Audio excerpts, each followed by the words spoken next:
नमस्कार, मैं रचना शर्मा चढ़ती कला टाइम टीवी देख रहे सभी दर्शकों का स्वागत करती हूं। आप देख रहे हैं हरियाणा के समाचारों की शुरुआत से पहले एक नजर आज के मुख्य सुर्खियों पर।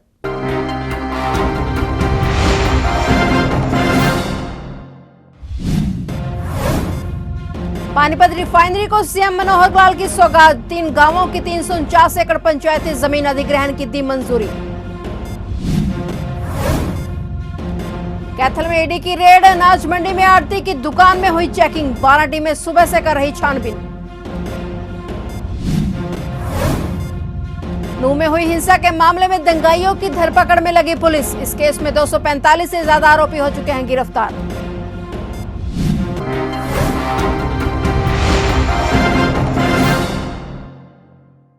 और अब समाचार विस्तार से।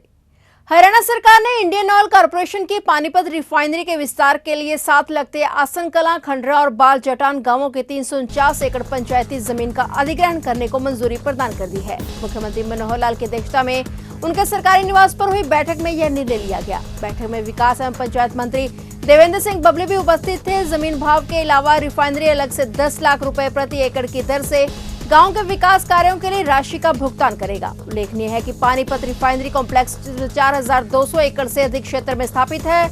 आईओसीएल ने रिफाइनरी के विस्तार के लिए राज्य सरकार ने लगभग 600 एकड़ जमीन देने का अनुरोध किया था, जिसमें से 349 एकड़ सरकार की ओर से उपलब्ध कराई गई है। हरियाणा के कैथल जिले के चीका अनाज मंडी में आज ईडी की रेड पड़ी है। रेड सुबह करीब 8 बजे से चल रही है। चीका में एक व्यापारी के प्रतिष्ठान पर यह रेड की गई है। व्यापारी का आड़त का काम है और शैलर चलाता है। उसका एक सॉल्वेंट का भी प्लांट चल रहा है।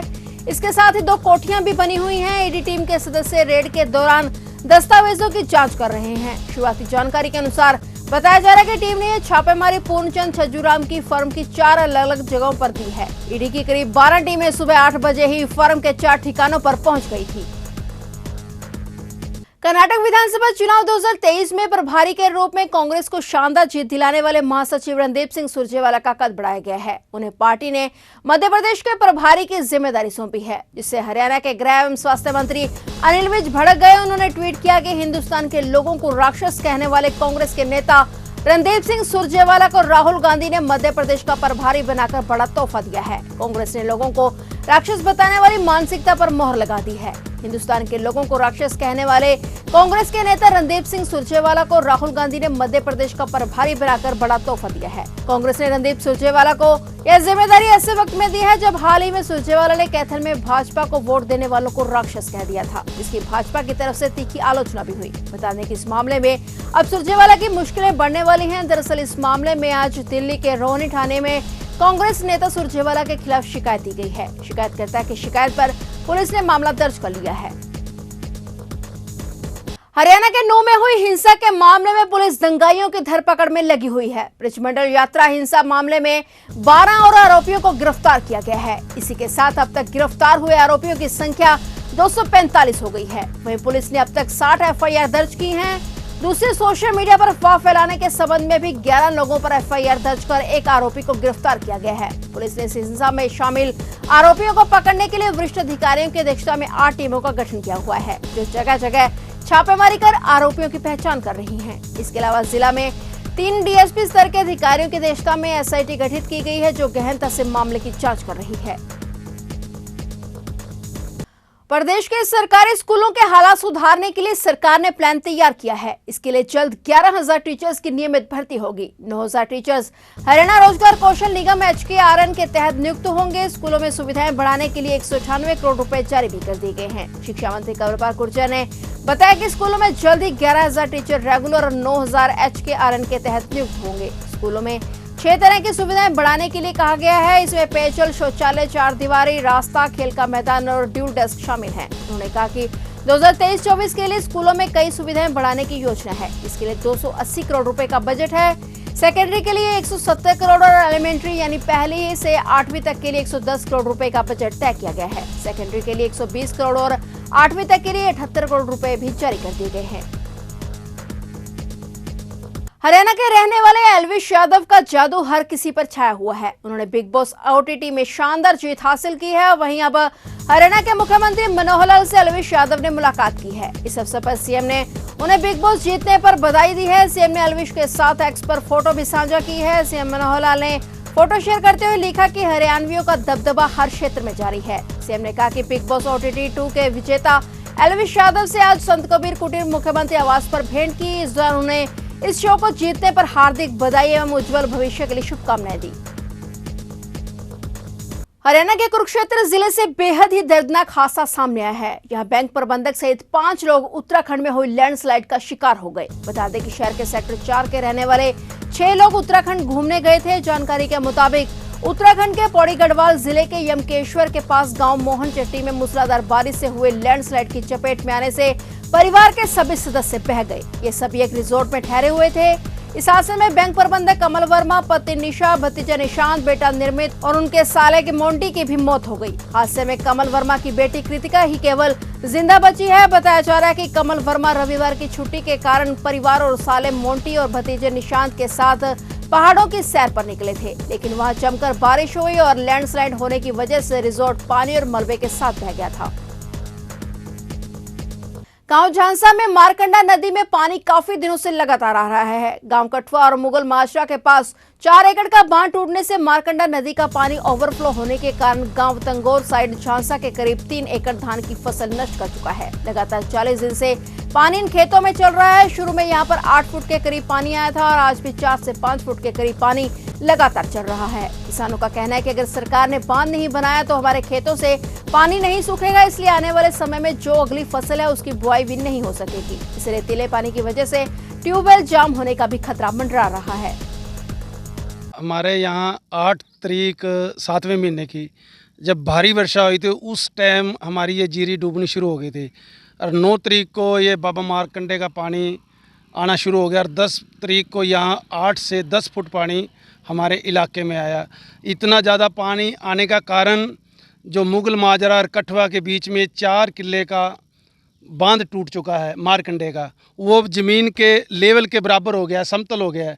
थोड़ा सा भी पानी आ रहा है तो सारा ये आधे से ज़्यादा पानी इधर हमारे खेतों में, पहले मुगल माजरा, कठवा, कठवा से तंगोर, तंगोर से जितना भी पानी है सारा ये झांसा हमारी खेतों में से होकर निकल रहा है।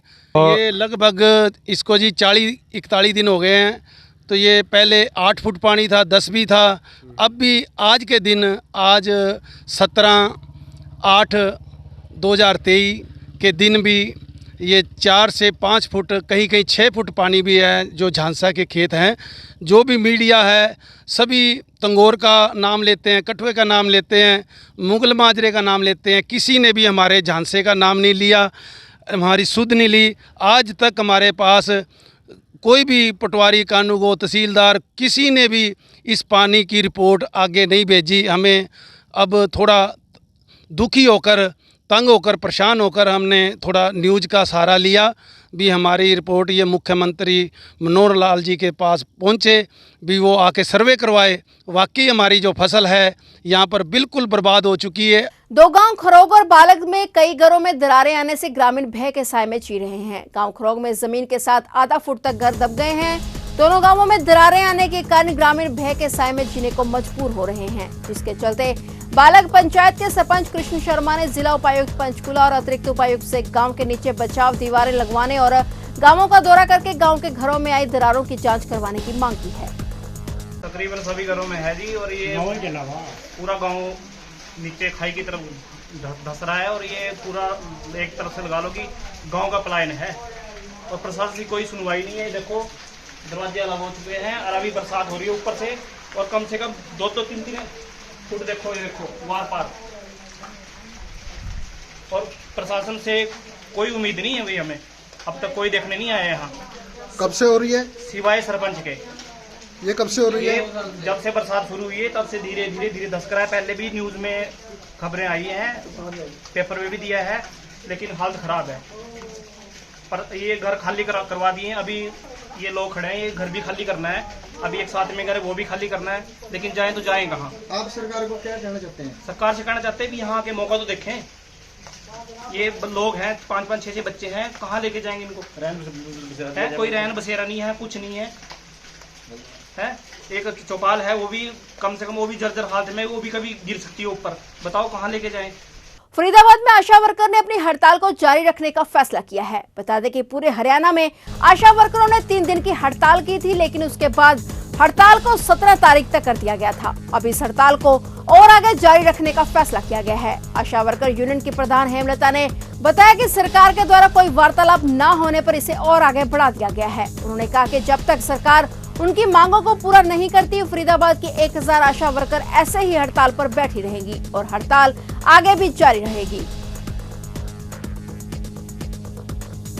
धरने की स्थिति तो ये है, अभी तक भी कोई प्रशासन की तरफ से कोई भी अधिकारी हमसे बात करने के लिए आया नहीं है। पहले तो ये हमने 3 दिन के लिए रखी थी, 8, 9, 10 के लिए, उसके बाद 17 तारीख तक के लिए हड़ताल को बढ़ा दिया गया था, पर अभी तक कोई हमसे बात करने के लिए एग्री नहीं है। जब तक हमारी समस्याओं का समाधान नहीं होता है, हम दरियों पर ही बैठे रहते हैं। कितने हैं आज, कितने लोग हैं पूरे जिले में जो आज? पूरे फरीदाबाद जिले में 1000 से ऊपर आशा वर्कर है और सभी की सभी आशा वर्कर हड़ताल पर अपनी दरियों पर बैठे हैं। मांगे क्या हैं आप लोगों की? क्या मांगे वही है जो 2018 में हमारा मांगे थी। 26,000 न्यूनतम वेतन, समान काम समान वेतन की, सरकारी कर्मचारी का आशाओं को दर्जा दिया जाए। जब तक सरकारी कर्मचारी घोषित नहीं करते तब तक 26,000 न्यूनतम वेतन लागू किया जाए। जो भी बेनिफिट्स हैं रिटायरमेंट्स के, वो सब लागू किए जाएं। ESI PF के भी बेनिफिट्स दिए जाएं। आप लोगों ने 2 बार ज्ञापन दे दिया है, मंत्री जी को दिया है, DC को ज्ञापन दिया था, आप लोगों ने कुछ मिला? ज्ञापन दिया है, वो झूठा आश्वासन देते हैं, जैसा कि पहले भी कई बार दे चुके हैं, पर जब तक हमारी मांगों का समाधान नहीं होगा। निसिंग के गांव अमूपुर में स्थित गुगामाड़ी में रखी गुल्लक पर चोरों ने हाथ साफ कर दिया। प्रबंधकों के अनुसार गले में लगभग 10 से 15,000 रुपए की राशि थी। सारी घटना गुगामाड़ी में लगे CCTV कैमरे में कैद हो गई। कैमरे में 2 युवक गुगामाड़ी में से प्रवेश करके गल्ला उठाकर तेजी से बाहर निकलते हुए नजर आ रहे हैं, जिनके चेहरे कैमरे में साफ दिखाई दे रहे हैं, परंतु ये चोर ग्रामीणों की पहचान से बाहर है। प्रबंधक कमेटी सदस्यों ने पुलिस की 112 नंबर डायल गाड़ी को सूचित करके मौके पर बुलाया। पुलिस ने घटनास्थल पर पहुंचकर CCTV कैमरों को खंगाला और मौके पर मौजूद ग्रामीणों से चोरी की घटना का जायजा लिया। पुलिस चोरी की घटना को अंजाम देने वाले चोरों की तलाश में जुट गई है। 11:15 बजे 2 लड़के आए बाहर से, वो पहचान में नहीं आ रहे कहाँ के हैं कहाँ के नहीं, और उन्होंने आकर गल्ला चोरी कर लिया, चोरी करके ले गए। वो गल्ले को ले गया, गल्ले में से पैसे नहीं, गल्ला ही ले गए। कुछ पैसे बाबे की तुरबत पर रखे थे, वो भी उठाए पहले, फिर बाद में गल्ला ही ले गए उठा के। अंदाजा नहीं है, कोई कुछ नहीं कह सकते। 10,000 तो होंगे अंदाजा। फिलहाल हरियाणा के समाचारों में इतना ही, और नए समाचारों के साथ फिर से हाजिर होंगे। तब तक के लिए देखते रहिए चढ़ती कला टाइम TV।